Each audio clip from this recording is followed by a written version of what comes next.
So, welcome everyone to the Learn English at Ease podcast. We are Linda and John. Yes, welcome. We are so happy that you're spending your time learning English with us today, Yeah. whether you're, on the bus, driving, or just relaxing at home with a cup of coffee. Exactly. But hey, before we dive into the details of today's topic, we have a small favor to ask. Oh, right, we do. Yeah, if you want to support us and keep improving your English every week, please hit that subscribe button right now. It really helps our channel grow. It totally does. And it ensures you never miss out on these conversations. Right. So, to jump right in, I want you to picture this scenario. I am 22 years old, and I am sitting in this glass-walled conference room in the middle of the city. Okay, I can see it. High stakes. Very high stakes. Yeah. I'm wearing a suit that I bought specifically for this occasion. It's, slightly too stiff. The collar's just a little too tight, but I have ironed it to absolute perfection. Oh, of course. You have to look the part. Exactly. And across the table from me sits the hiring manager. The room is just aggressively quiet. I hate that kind of quiet. Right, the kind of quiet where you can actually hear the hum of the air conditioning unit in the ceiling. Oh, that is the worst. It just amplifies the nerves. It really does. So the interviewer looks down at my resume, folds his hands, leans forward, looks me dead in the eye, and asks the single most dreaded, open-ended question in the history of human conversation. Let me guess. Tell me about yourself. Yes. He says, "So tell me about yourself." It's just a complete trapdoor of a question. It is the ultimate conversational trapdoor. It gets everyone. And the frustration of it was, in my native language, I would have been entirely fine. I could have spoken for an hour. Oh, totally. You'd be charming, articulate, culturally nuanced. Exactly. But in English, in that specific high-pressure moment, total system failure. Oh no, your brain just went blank. Completely. My brain just hit the delete button on my entire vocabulary. Every advanced adjective, every sophisticated idiom I had spent late nights studying, they evaporated. That is so relatable. Yeah. So what did you do? Well, I sat there in silence for what felt like an absolute eternity. I could literally feel a drop of sweat forming at my hairline. Oh, the stress sweat. That's when you know it's bad. It was terrible. And finally, after just scrambling through the empty filing cabinets of my mind, I just blurted out, I'm nice. Oh no, just the word nice. That was it. I'm nice.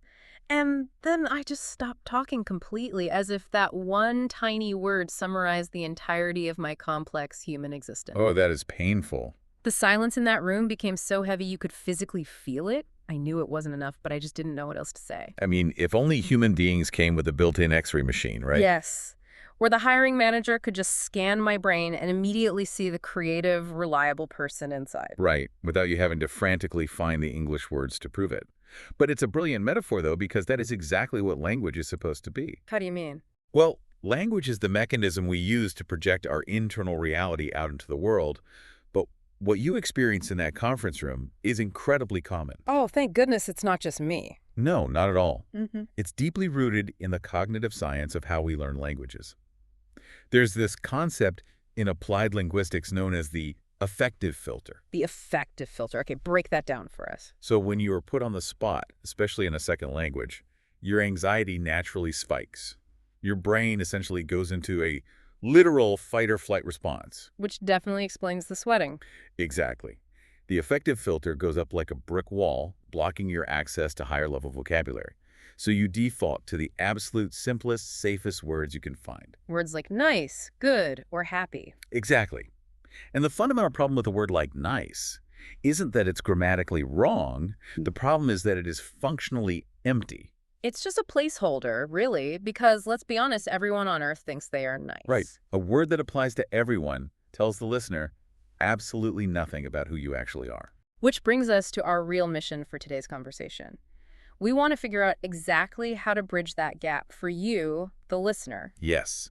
We're going to explore the precise vocabulary, the sentence architecture, and the cultural nuances you need to sound natural and confident. Because the ultimate goal here is to ensure you never have to just sit there and say, I am nice, ever again. Never again. So where should we start? I think the best place to start isn't actually with the vocabulary words themselves, but with the architecture of how English speakers build trust in a conversation. That's a great point. Just throwing a list of complex dictionary words at someone doesn't actually make you sound fluent. Right. Knowing the vocabulary is really only half the battle. Knowing the structural formula of a natural English sentence is what actually creates a connection. That is a crucial distinction. In linguistics, there's this difference between high context and low context cultures. Oh, yeah, the anthropologist Edward T. Hall coined those terms, didn't he? He did. So, in high context cultures, which includes a lot of Asian, Middle Eastern, and Latin American cultures, a lot of communication is implicit. Meaning you sort of read between the lines. Exactly. The listener is expected to understand the unspoken context or the social hierarchy. But English, particularly standard American and British English, operates in a predominantly low-context culture. So the responsibility for clarity lies almost entirely on the person speaking. You can't just make a claim, you have to explicitly prove it. Precisely. Which explains a massive mistake I see language learners making all the Oh, I time. know what you're going to say. When they learn a fantastic, high-level adjective and just drop it into a conversation like a brick. Yes, they will say, I am conscientious, full stop, end of sentence. And in a low-context language, that feels incredibly abrupt. It feels unfinished, almost robotic, honestly. Right. It's like a computer reading out a dating profile. I am conscientious, I am friendly. Yeah, when native English speakers hear a personality claim, their subconscious mind immediately asks, why? Prove it. That is why we see a very specific, recurring structure in natural native speech. We can call it the adjective reason example formula. I love this formula. It functions like a microscopic persuasive essay just packed into a single breath. It really does. It breaks down into three distinct parts. First, you introduce the claim, I think I'm quite, and then your adjective. Okay, I think I'm quite patient. And second, you provide the immediate justification.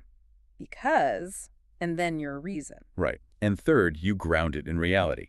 For example, followed by a small, specific story or action. Let's analyze that first part for a second, because the phrasing, I think I'm quite, is so effective compared to just saying, I am. It changes the whole vibe. Yeah. When you say, I am, you are stating an objective, unarguable fact like, I am tall or I am left-handed. But personality is subjective, isn't it? By starting with, I think I'm quite, you invite the listener into your own self-reflection. Exactly. You sound self-aware rather than arrogant. Let's actually put this formula to the test so everyone can hear the contrast. Okay, I'll give you a weak baseline sentence that a beginner might use.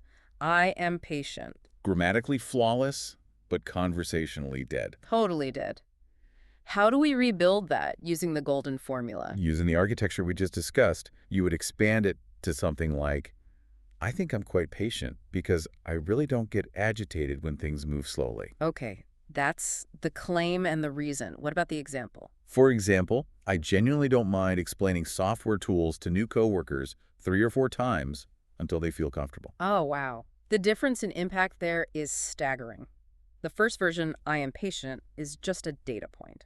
But the second version paints a vivid three-dimensional picture of a human being operating in the real world. You've given a claim, justified the internal mechanism, like not getting agitated, and then proven it with a highly relatable social action. And it does something incredibly important for the flow of conversation, too. It provides hooks. Hooks? What do you mean by that? Well, when you just say, I am patient, the other person has nothing to respond to other than, oh, that's nice. The conversation just dies. Ah, I see. But when you mention explaining software to new coworkers, the listener can grab onto that. Exactly. They can reply, oh, I completely understand. We just switched our software systems last month and it was a total nightmare. So you have successfully facilitated an actual continuing dialogue. That's brilliant. Let me try running this formula with a slightly more complex word. Sure, go for it. Because I think part of fluency is being able to own your quirks, Let's use the word dramatic. Oh, I am really looking forward to this. Let's see how you justify being dramatic. Okay, leaning into the formula. Here we go. I think I can be quite dramatic because I have a tendency to catastrophize very minor inconveniences. Okay, strong reason. Give me the example. For example, just this morning, I couldn't find my favorite notebook for about 10 minutes, and I legitimately acted as though the universe was conspiring against my productivity and the entire day was ruined. That is a brilliant deployment of the formula.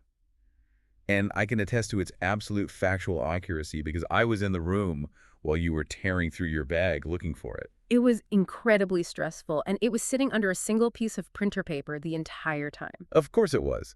But notice what happens when you use that structure. Yeah, I didn't just label myself with the negative word and leave you to assume the worst about me. I controlled the narrative. Exactly. You gave the exact parameters of your drama.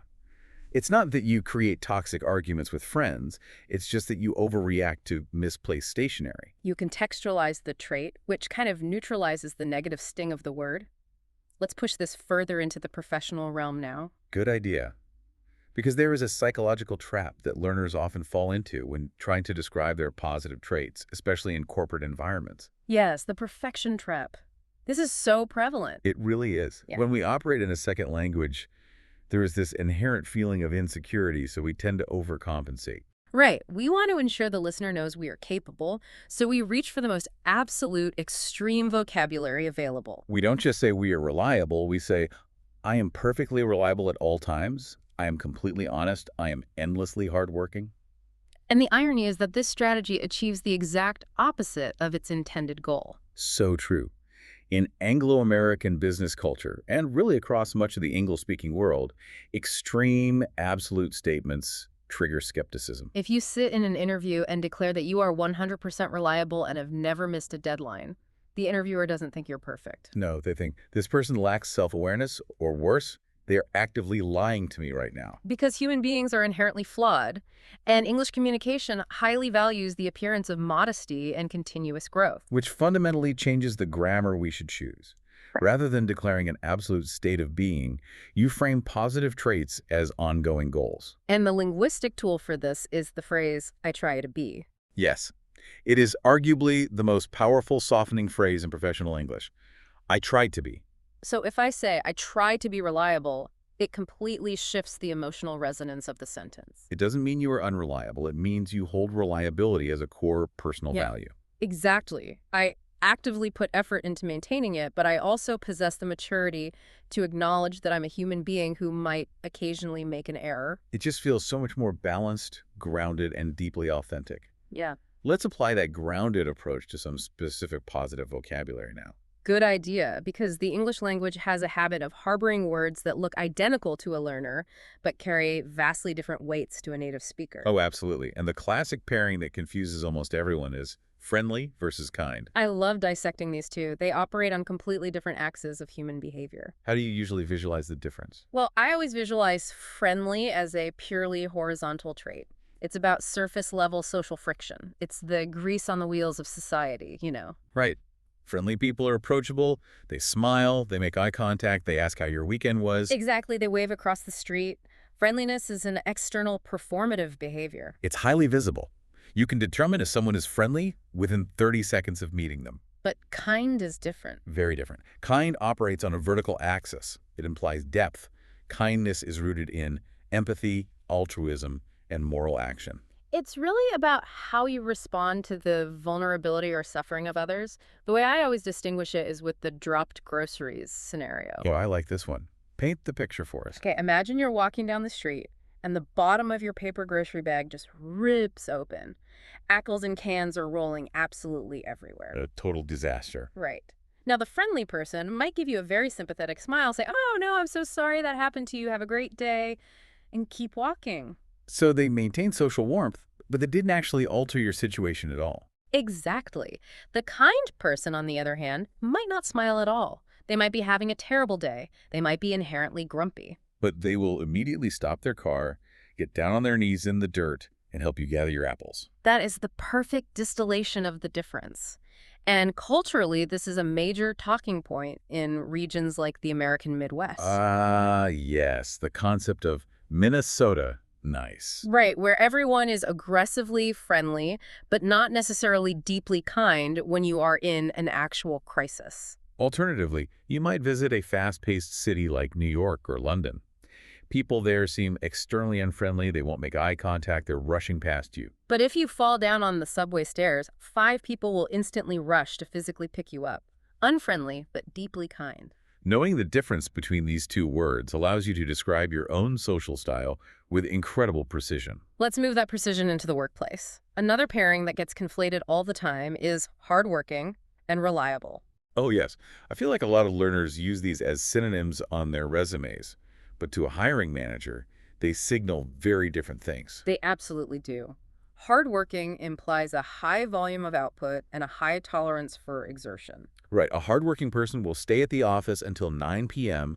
They will power through a massive stack of paperwork. They'll exhaust themselves for the job. But, and this is the critical caveat, a hardworking person can still be chaotic. Exactly. They might work 12 hours a day, but completely forget to email the client the final document. They have the energy, but not necessarily the consistency, whereas reliable is fundamentally a synonym for trust. A reliable person might clock out exactly at 5 p.m. every single day. They might not be the one burning the midnight oil. But if a reliable person tells you on Tuesday that the report will be on your desk by Friday at noon, you can bet your life it will be there. You never have to micromanage a reliable person. And if we look at modern management theory, reliability is increasingly prized over raw hard work. Because reliability creates psychological safety within a team.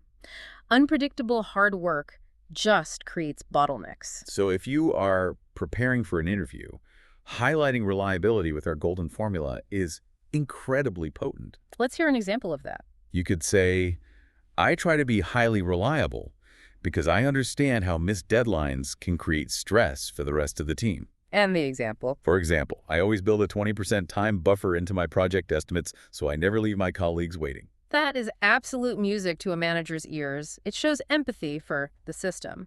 Let's tackle one more positive trait that I think causes a lot of anxiety.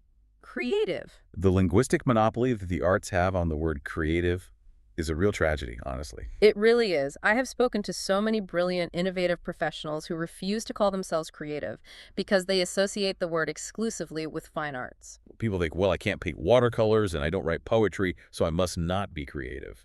But in standard English, particularly in modern professional English, creativity is much broader. It is essentially the capacity for lateral problem solving. It's the ability to look at a rigid set of parameters and find a flexible solution. I always think of the logistics managers or the schedule coordinators in a hospital. Oh, that's a great example. Right. If you have a hospital ward and 3 nurses call in sick and 2 doctors need emergency leave. The person who sits down with that chaotic scheduling grid and somehow pieces together a functioning shift rotation. That person is executing a massive feat of creativity. Absolutely.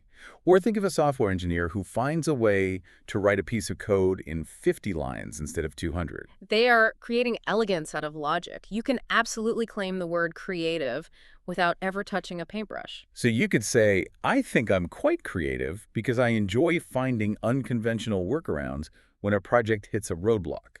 I love that redefinition. It opens up so much vocabulary for people. Now, we've spent a lot of time on the shiny, resume-friendly traits. But human beings are not just walking LinkedIn profiles. No, we are messy, we have neuroses, we have flaws, and paradoxically, being able to articulate those flaws gracefully is the ultimate sign of high-level fluency.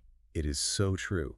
The ability to discuss your own weaknesses requires an incredibly nuanced command of pragmatics. Pragmatics being the branch of linguistics dealing with language in use and context, right? Exactly.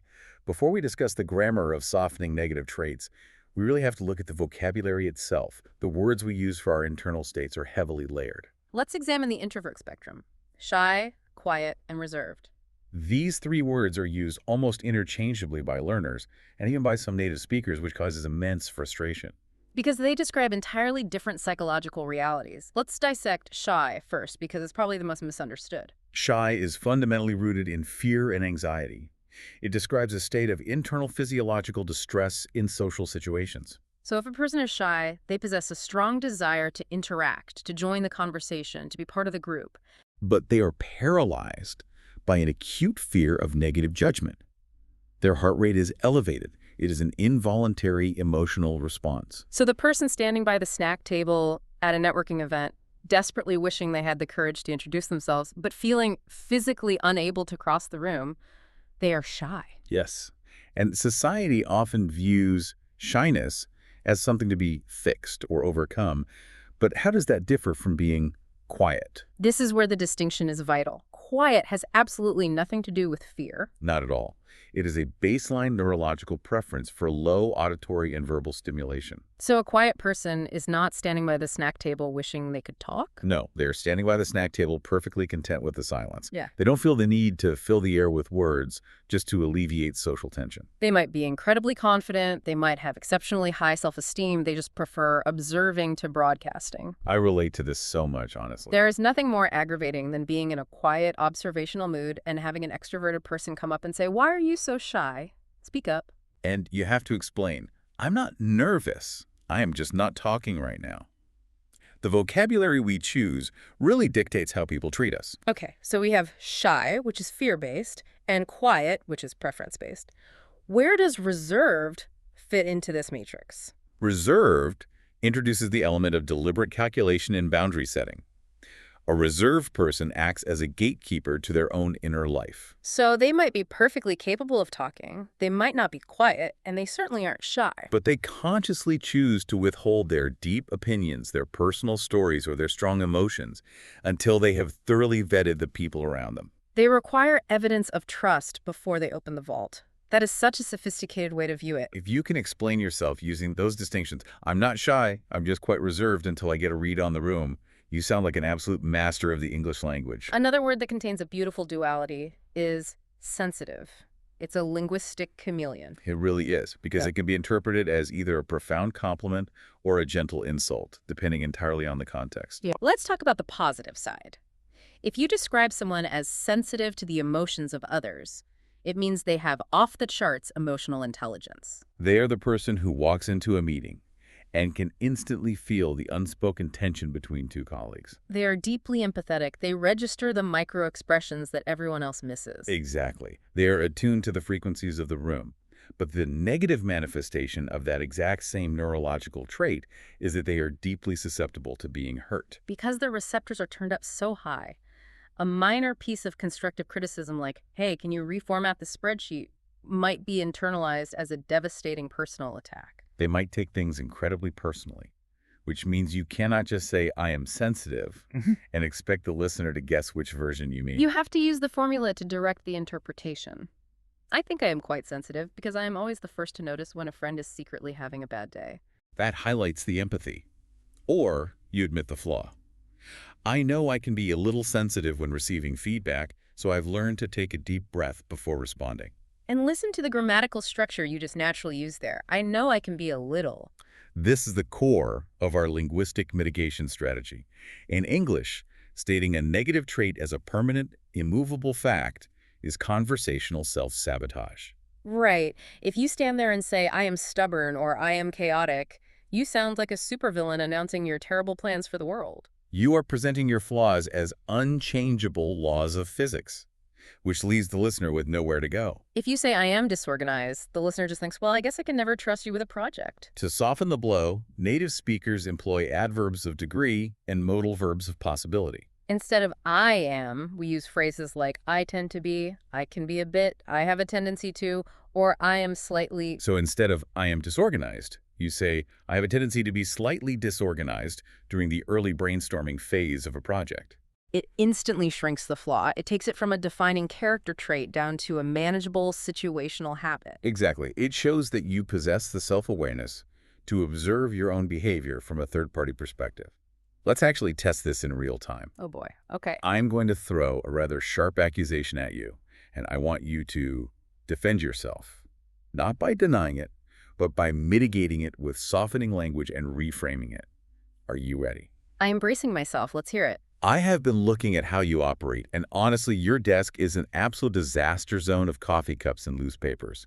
You change our recording schedule at the last possible minute, and you never use a calendar. I think you're deeply disorganized. Ouch. Okay, let me deploy the mitigation strategy. First of all, I wouldn't say I am entirely disorganized. Okay, good start. I think I just tend to be a bit spontaneous in my workflow. I prefer to leave space for inspiration rather than locking myself into a rigid grid. I know I can be a little chaotic when I am juggling multiple ideas at once, but I always manage to bring the final pieces together right before the deadline. That was a masterclass in rhetorical defense. Thank you, thank you. You didn't deny the physical reality of the messy desk, because I can clearly see it, Yeah. but you used tend to be and can be a little to soften the impact. And then, crucially, I reframed the negative word disorganized into the much more palatable, socially acceptable word spontaneous. You did. Though it does bring up a genuinely interesting philosophical debate. Where is the actual dividing line between being spontaneous and just being disorganized? That's a great question because people love to use spontaneous as a shield for terrible behavior. It's a fascinating boundary line. I would argue that spontaneity is fundamentally about agility and flexibility. It is the ability to deviate from a plan when a better opportunity arises without experiencing distress. Right. A spontaneous person is driving home, sees a new restaurant, and says, let's stop and eat there instead. It's an additive trait. It brings joy and novelty. I completely agree. Spontaneity requires a baseline level of function. You can only spontaneously decide to go to the beach if you actually know where your car keys are. Yes. Disorganization, on the other hand, is subtractive. It actively removes options from your life. Losing your passport the night before a flight isn't being spontaneous. It is just executive dysfunction causing chaos. Precisely. Spontaneity is a choice you make. Disorganization is a consequence that happens to you.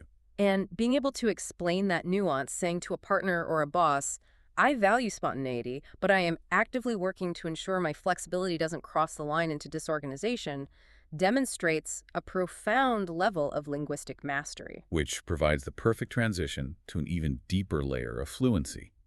As we dig into the research on how language shapes identity, we hit this incredible concept. We can call it the chameleon effect. It's the realization that human personality is not a static monument carved in stone. It is fluid. You are not one single person. Right. Who you are changes based on the environment you are in, the people you are talking to, and the language you are speaking. This is a massive paradigm shift for language learners. Beginners describe themselves as though they exist in a vacuum. I am quiet. I am serious. But advanced speakers understand situational context. They embrace code switching. Not just switching between languages, but switching between different versions of their own personality. The most universal example of this is the stark contrast between our professional persona and our private persona. Oh, totally. The way I behave in a corporate boardroom is completely fundamentally different from the way I behave sitting on a couch with my oldest friends on a Sunday morning. To express this fluidity, we use structures of contrast. The classic formula is, at work I am, but at home I am. It instantly communicates adaptability. At work, I am highly analytical and decisive, but at home, I am remarkably indecisive and easygoing. It's the linguistic equivalent of taking off a suit and putting on sweatpants. Another incredibly useful context to discuss is at the timeline of a social interaction. Because personalities don't just change between locations, they change over the course of a single evening. And for this, the research highlights one of the most evocative phrasal verbs in the English language. Warm up. Warm up. This is a spectacular idiom because it taps into the deep subconscious metaphors we use to understand human interaction. In English, we constantly use thermodynamics to describe socialization. Someone who is hostile or distant is described as cold or icy. And a person who is welcoming and kind is warm. Think about the physics of a car engine on a freezing winter morning in the middle of January. Oh, that's a great analogy. When you turn the key, the engine is sluggish, the oil is thick, the gears are stiff. You cannot just instantly merge onto the highway at 80 miles an hour. You will destroy the engine. It needs to idle. It needs time for the heat to spread through the machinery before it operates at peak efficiency. And human beings operate on the exact same principles. So if you are an introvert who eventually becomes loud and talkative, you shouldn't label yourself with a static word like shy. You should describe the temporal process. You say, I'm quite reserved at first, but I warm up quickly once I get a feel for the group. That phrase, I warm up quickly, is pure conversational gold. It acts as a set of instructions for the people you just met. It tells them, do not misinterpret my current silence as arrogance or dislike. Just give my engine a minute to idle, and I promise I will be fun later. It manages expectations so beautifully. Another dimension of the chameleon effect is chronological change. We don't just change depending on the room, we change depending on the year. The person you were 5 years ago is essentially a stranger to the person you are today. Describing this evolution shows deep narrative competence. And the grammatical key that unlocks that narrative is the phrase used to be, paired with a contrasting present state. Exactly. Used to be is specific to states or habits in the past that are definitively no longer true. It draws a hard line between the past self and the present self. I used to be incredibly defensive when receiving feedback. but now I view it as an opportunity for growth. In a single sentence, you have given the listener a complete character arc. You've shown that you are capable of self-reflection and transformation. Let's stretch this concept a bit further, applying it to extreme situations. We've talked about work, home, and the passage of time. But the true test of personality is pressure. Oh, wow. Okay. How does the chameleon effect manifest for you when you are placed under extreme, prolonged stress? Oh, this requires some real vulnerability. When I am under acute stress, say, a massive project is falling apart, or I'm dealing with a personal crisis, my usual spontaneous, talkative energy completely vanishes. You just shut down. I go into lockdown mode. I become incredibly quiet, very rigid, and honestly a bit impatient with anyone who tries to engage me in small talk. It's like a survival mechanism. I shut off all non-essential social functions to conserve energy. What about you? How does your engine run under pressure? That makes complete psychological sense. Ah. Interestingly, my stress response is the inverse. Really? What do you do? When I feel like I am losing control of the big picture, my brain decides to hyperfixate on the micro details. I become aggressively organized. Oh, you're one of those people. I am. I will start color-coding spreadsheets that don't matter. I will clean my desk with antibacterial wipes. I become this intense micromanaging perfectionist trying to impose order on a chaotic universe. That is fascinating. And for anyone listening, notice what we just did. By using the structure, when I'm stressed, I tend to become. We accessed a profound level of emotional intimacy using relatively simple grammar. This is a brilliant exercise to do on your own. Talk to yourself in the mirror. Figure out how to describe your stress response, your joy response, your exhaustion response. Having that language ready brings us to what is arguably the most high-stakes communication environment in modern life, the job interview. Because when you are sitting in that chair, you are essentially walking a linguistic tightrope. You have to sell yourself, you have to highlight your absolute best traits, but the moment you cross the line into arrogance, you lose the opportunity. It is an incredibly difficult balance. If you sit there and just boldly declare, I am highly intelligent, I am a natural-born leader, and I am the best problem solver you will ever meet, the interviewer's subconscious defenses immediately go up. Arrogance implies that you will be difficult to manage and terrible to collaborate with. So how do we project supreme confidence while maintaining an aura of humility? Our research highlights 3 advanced power patterns that allow you to bypass the interviewer's ego defenses. Let's break them down. Okay, what's the first one? Power pattern number 1 is the deployment of third-party social proof. Instead of claiming a trait directly, you say, people tell me I am, or my former colleagues would say I am. That is a psychological masterstroke, because you aren't actually bragging about yourself. You are simply acting as an objective reporter of data. Exactly. You are relaying the observations made by others. It leverages the psychological principle of social proofs. If you say, I am a fantastic listener, the interviewer thinks, well, of course you think that about yourself. But if you say, my team members always tell me I am the person they feel most comfortable bringing complex problems to, it shifts the weight of the claim. If other people are saying it, it must be objectively true. It provides instant credibility. Okay, power pattern number 2 shifts the focus from adjectives to verbs. The pattern is, I'm the type of person who... Adjectives can be abstract and subjective. Dedicated means different things to different people, but actions are undeniable and highly visual. I'm the type of person who forces you to describe a tangible behavior. Rather than saying, I'm very organized, which sounds generic, you say, I'm the type of person who always outlines a backup plan for a project before we even start phase 1. Or, I'm the type of person who takes 10 minutes at the end of every Friday to clean out my inbox so Monday starts fresh. It proves the personality trait by showing the machinery in motion, which leads us to power pattern number 3, the ultimate tool for surviving the most universally hated interview question. What is your biggest weakness? The pattern you must use here is, I am actively working on becoming more. The weakness question is a psychological trap. A lot of candidates try to sidestep it by giving a fake weakness, like, I am just too much of a perfectionist. Or, I work too hard and care too much. Interviewers despise this. It insults their intelligence. Alternatively, some people are way too honest and confess a fatal flaw, like, I have severe issues with authority and I hate waking up early. Both strategies lead to failure. The interviewer doesn't actually care what your weakness is. They are testing your self-awareness and your capacity for self-correction. When you use the phrase, I am working on becoming more, you achieve a brilliant linguistic pivot. You acknowledge a genuine deficit, but you immediately frame it as an ongoing project of self-improvement. Let's look at how that flows in practice.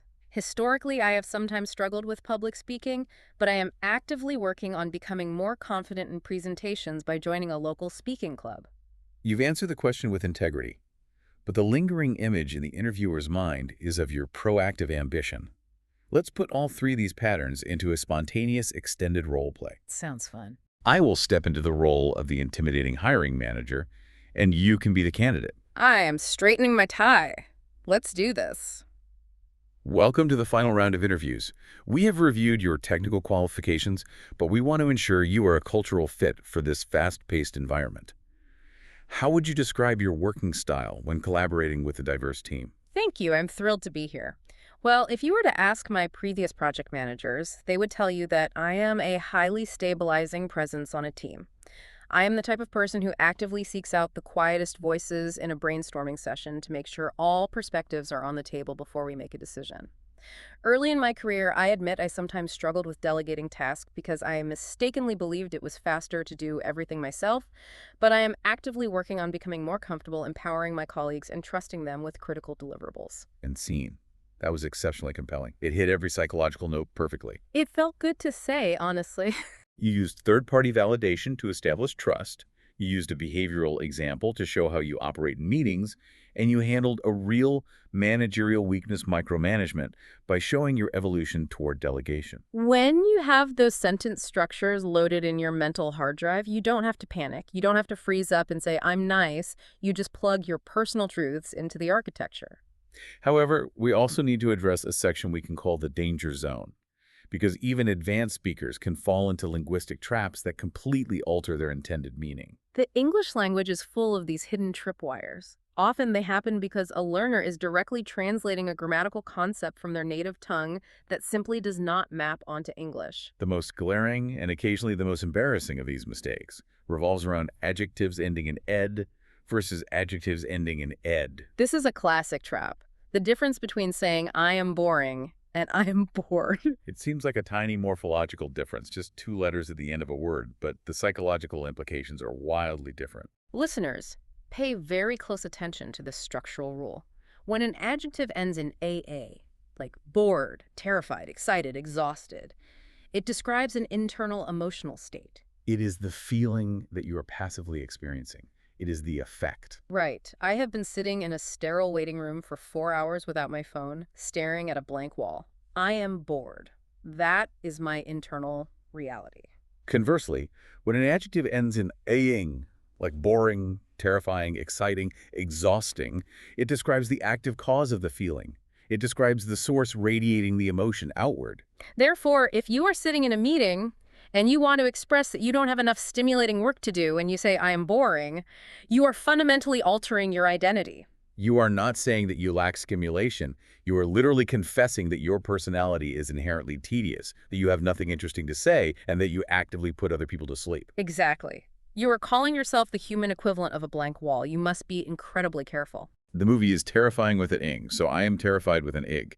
The roller coaster is exciting, so I am excited. Never describe yourself with an ing emotion adjective unless you genuinely intend to evaluate your own character. Another grammatical divergence happens with the verbs we use to claim traits. In many Romance languages and several others, you use the verb for possession to have to describe an emotional or physical state.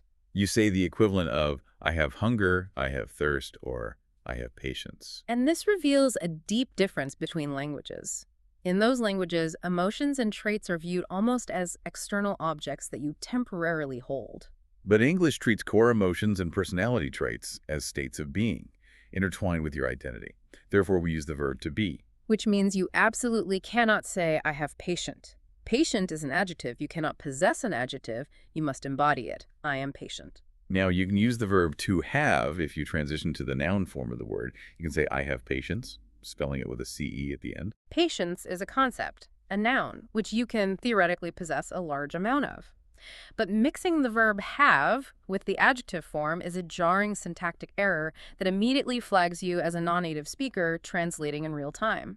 There's also the issue of the missing article, which is a massive hurdle for speakers of Slavic or Asian languages where articles like a or an simply don't In exist. English, we have a deep psychological need to categorize singular countable nouns. Yes, if you say, I am very shy person, the English brain stumbles. It feels grammatically naked. Because person is a singular countable noun, it requires a determiner. You have to establish the category. You have two pathways to fix this. You can drop the noun completely and just exist as the adjective. I am very shy. That works perfectly. Or, if you want to categorize yourself as a human being, you must provide the article.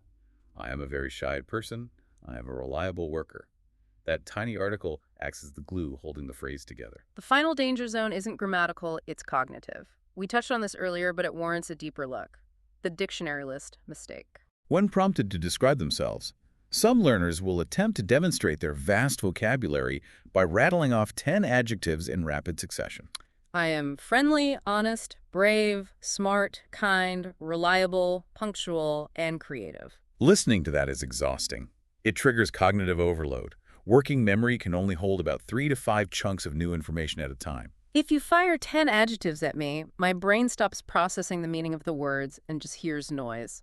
By the time you finish, I have forgotten the first 5 traits you listed, and I assume you're just reciting a memorized flashcard deck rather than engaging in genuine self-reflection. Which reiterates the core philosophy of our entire discussion. Depth is infinitely more valuable than breadth. 2 carefully selected traits, beautifully expanded using the formula, will leave a lasting impression. 10 unexplained traits will be instantly forgotten. We have dissected the grammar, we've navigated the psychology, we've dismantled the corporate traps.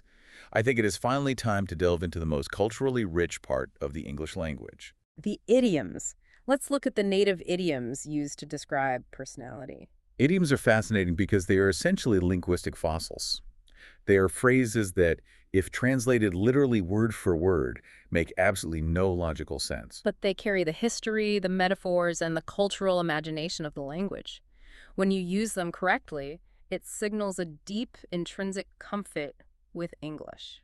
Let's start with a highly energetic one, the life of the party. This is a beautiful piece of imagery. The life of the party is the quintessential extrovert. They are the person who acts as the beating heart of any social gathering. When they walk into a room, the volume goes up, people start laughing, the energy completely shifts. Without them, the event feels stagnant or dead. They literally inject life into the social organism. If you are dreading going to a boring office holiday party, and then you see your hilarious outgoing colleague walk through the door with a tray of drinks, you think, thank goodness the life of the party is here. We are actually going to have fun. But not everyone operates at that frequency. The exact opposite of the life of the party is our next idiom, a wallflower. Wallflower is one of the most evocative metaphors in the language. It dates back to the 19th century, to the era of grand formal dances and ballrooms. I love the history of this. Picture a massive ballroom. The center of the floor is swirling with people dancing, talking, and being seen. But there is always a segment of the population who is too shy, too anxious, or perhaps just too introverted to join the chaos. So what do? They slowly retreat to the edges of the room. They stand with their backs pressed against the walls. And in Victorian architecture, those walls were often covered in ornate floral wallpaper. So a shy person standing quietly against the wall, trying not to be noticed, trying to blend in with the background, became known as a wallflower. It is a surprisingly gentle, poetic way to describe social anxiety or extreme introversion. I don't really dance, I'm more of a wallflower. That is such a vivid historical image.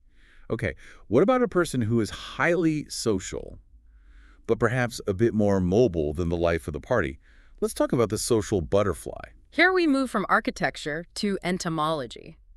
Think about how a butterfly behaves in a summer garden. It does not land on one single flower and stay there all day. It flits. It touches down lightly on one blossom, drinks a little nectar, and then effortlessly flutters to the next and the next. Which perfectly describes a specific type of networker. The social butterfly is the person at the cocktail party who spends exactly 4 minutes talking to the marketing team, then smoothly glides over to charm the CEO for 5 minutes, then drifts to the kitchen to joke with the catering staff. They don't form deep, hours-long connections at the party, but they know absolutely everyone, and they navigate the social grid with total grace. Contrast that light, airy movement with our next idiom, which is heavily grounded, down to earth. This is arguably one of the highest compliments you can bestow upon a person in modern English. It really is. The metaphor here is gravity. We often describe people with massive egos or people who are disconnected from reality as having their heads in the clouds. They are floating away on their own self-importance. But a person who is down to earth is anchored. They are humble, practical, and deeply realistic. The highest praise is usually given when someone has every reason to be arrogant. Perhaps they are a billionaire, a massive celebrity, or a brilliant scientist, but they still treat the janitor with the exact same respect they give the CEO. Their success hasn't caused them to float away. They remain firmly rooted on the earth with the rest of us. She just won an Academy Award, but she's still so down to earth, she was helping wash dishes after the dinner. I love that one. Okay, here is one that is a bit more rigid, often used affectionately, or sometimes with a deep frustration to describe older relatives. Set in their ways. Think about the physical properties of concrete or plaster. When it is newly mixed, it is fluid, malleable, and can adapt to any shape. But over time, as it is exposed to the air, it hardens, it sets. Once it is set in a specific mold, you cannot bend it. If you try to force it, it will just break. Human habits are the exact same way. When we are young, we are fluid. But as we age, we find the routines that comfort us, and our behavior hardens into permanent patterns.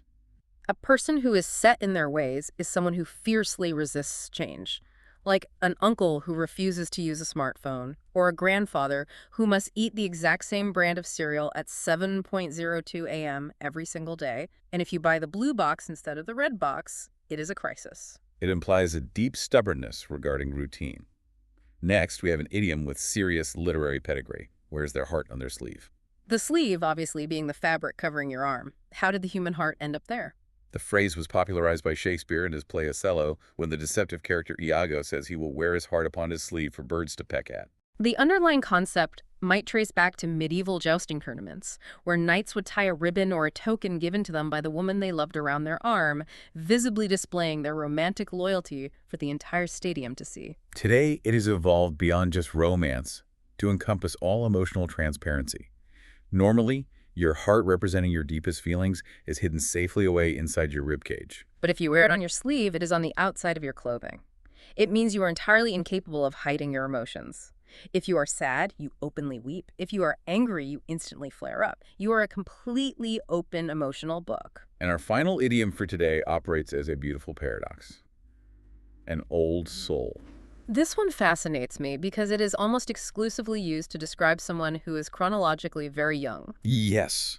It touches on an almost metaphysical idea. An old soul is a young person, a child, a teenager, or someone in their 20s who exhibits a profound calmness, a deep wisdom, and a melancholic maturity that you would normally only associate with someone who has lived through 80 years of human experience. It's the 10-year-old kid who, instead of running around playing video games, prefers to sit by the window drinking herbal tea, listening to jazz, and offering surprisingly insightful advice about your relationship problems. They possess a gravity that doesn't match their birth certificate.